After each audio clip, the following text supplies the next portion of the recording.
Aw, no way, a text message. Who's it from? Aw, Jacksepticeye, how sweet. And there's a picture? Wait, that's not how I wrote this gag. Another one? What's going on here? Wait. What the heck? Steph! Steph, are you pranking me? You promised you'd spend time with me, Matt. Me. And only me. Only me. Only me. Only me. Only me. Only me. Only me. Only me. Only me. Only me. Only me. Only me. Only me. Only me. Now let's make a theory together.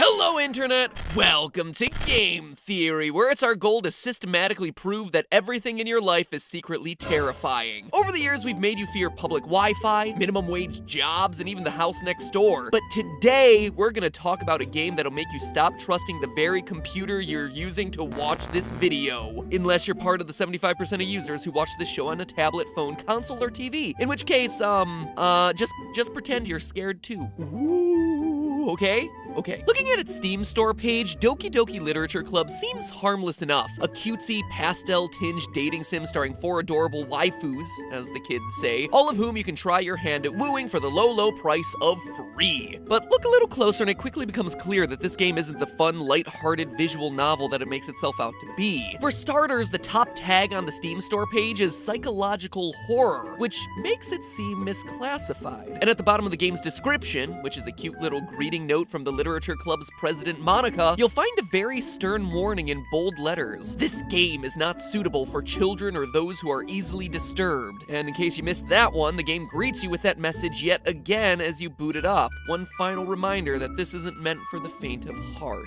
It seems like a joke, right? But let me assure you, it is no joke. So in that spirit, this is your last chance to stop watching this video before I spoil the heck out of it. It is without exaggeration one of the best written, most surprising game stories of this year, even if it takes about 2 hours of fairly slow-paced visual novel action before you get to the really good stuff. Play it yourself, you're not gonna regret it, or just watch our highlight playthroughs on GT Live. You'll get the point. Okay, so if you're still here after that and you haven't played the game or watched our GT Live playthrough, which I'm sure is still a lot of you, let me give you a quick rundown. During your first playthrough, Doki Doki Literature Club seems like a normal visual novel with a pretty neat mechanic of composing poems in order to woo the various girls in the club. Your childhood friend Sayori, quiet bookish Yuri, and young aggressive Natsuki. But at the end of your first run, strange things begin happening. It all starts when Sayori succumbs to her depression and commits suicide. Soon after, she's deleted from the story entirely, and you're kicked back to the title screen. But something is clearly not right this time. As you replay the game, the world begins breaking apart as it tries to move forward without Sayori in it. Eventually, you discover that the club's president, Monika, has become self-aware within the game and is manipulating the game's code, even files on your very computer in a desperate attempt to make you,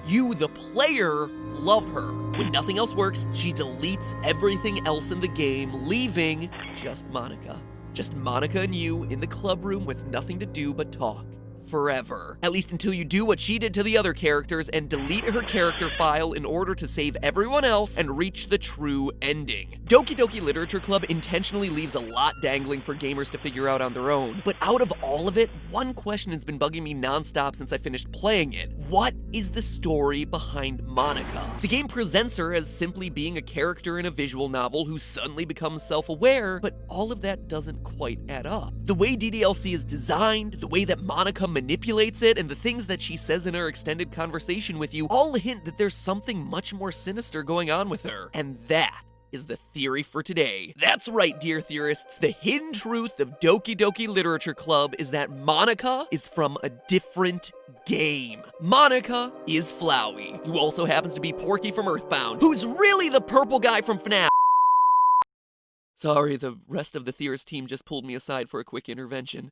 Apparently I'm banned from making any links between this game and Undertale. Or any game and Undertale. Really, I'm not allowed to touch Undertale anymore. But in all seriousness, Monika is from a different game. And not just Monika either. Doki Doki has a lot more to it than first meets the eye, even once you make it through the main story. Because the ending isn't even the ending. When you restart the game after deleting Monika, Sayori assumes the role of club president now, and things are pretty normal until the end of the first day, when you get perhaps the biggest twist of them all. Sayori now is self-aware, expressing the exact same desire to hoard you to herself that Monika did. So there's gotta be something that at least Monika and Sayori have in common, and possibly the other girls as well, that's making all of this possible. See, there's something about the way Doki Doki Literature Club is designed that doesn't quite add up. Throughout your second playthrough, Monika reveals that she's been manipulating events behind the scenes the whole time, that she's been messing with Yuri, Natsuki, and Sayori's character files by amplifying their worst traits so that you'll like them less and you'll like her more. That's why Yuri goes from being a little bit clingy to being self-harming and obsessive, why Natsuki goes from being flirty mean to just being a plain old jerk, and why Sayori goes from being mildly depressed to suicidal in the span of a few days. These are all the consequences of Monika haphazardly adjusting their character parameters behind the scenes, but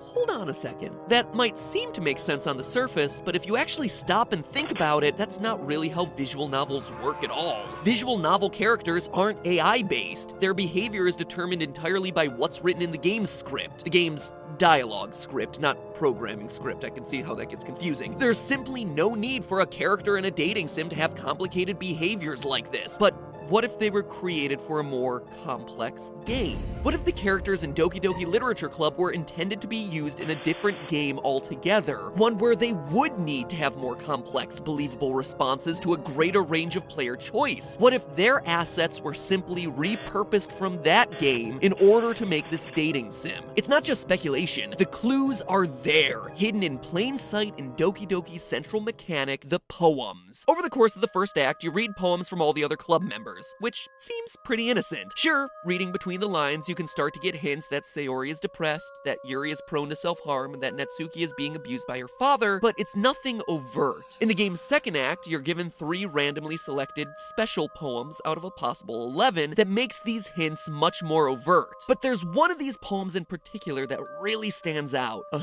huge block of redacted text with only a few letters left visible, spelling out the question, "Nothing is real." That would be unsettling enough on its own, but if there's one thing Scott Cawthon has trained me to do, it's to run dark images through Photoshop and play around with sliders. If you crank up the exposure on that image all the way to max capacity, suddenly it becomes possible to read the full text, and man, it is weird. Irregular heartbeat, heart palpitations, arrhythmia. I search and search, eyes scanning everything I can find on their symptoms. What is this? Shortness of breath? Chest pain? Dizziness? No, this is all wrong. Alyssa's symptoms are nowhere near this simple. I've seen it twice now.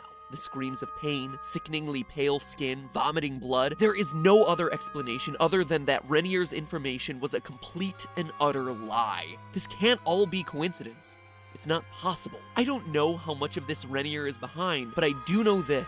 There is something horribly wrong with this family, and I accepted the invitation to become a part of it. I can hear Alyssa's screams through the walls now. I listen helplessly. Renier said he would be with her shortly. Is he in her room now?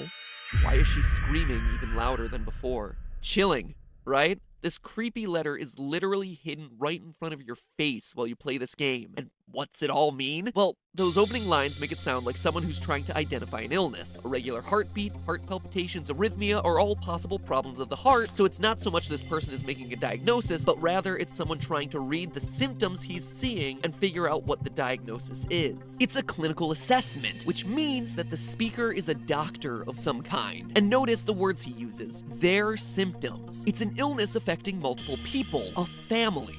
as we see later in the letter. A family that apparently you can join, almost like a cult. It's also worth noting that this doctor who's speaking has some degree of detachment from this girl Alyssa, almost like she's a research subject of some kind, possibly part of a human experiment. And when you put all this together, a cult performing experiments on young girls, it starts sounding familiar. We hear about human experiments exactly 2 times in Doki Doki Literature Club, both times when Yuri describes the plot of The Portrait of Markov, the book that she wants to read with us. A book which has a, quote, ominous-looking eye symbol on the front cover. In the first act, Yuri makes it sound relatively innocent enough. Quote, basically it's about this girl in high school who moves in with her long-lost younger sister, but as soon as she does so, her life gets really strange. She gets targeted by these people who escaped from a human experiment prison, and while her life is in danger, she needs to desperately choose who to trust. End quote. In the second act, Yuri's personality gets a bit more unhinged, and she gives us a creepier description of what's actually going on these pages. Quote again, basically it's about this religious camp that's turned into a human experiment prison. All the people trapped there have this trait that turns them into killing machines that lust for blood. But the facility gets even worse, and they start selectively breeding people by cutting off their limbs and affixing them to, and then she cuts off.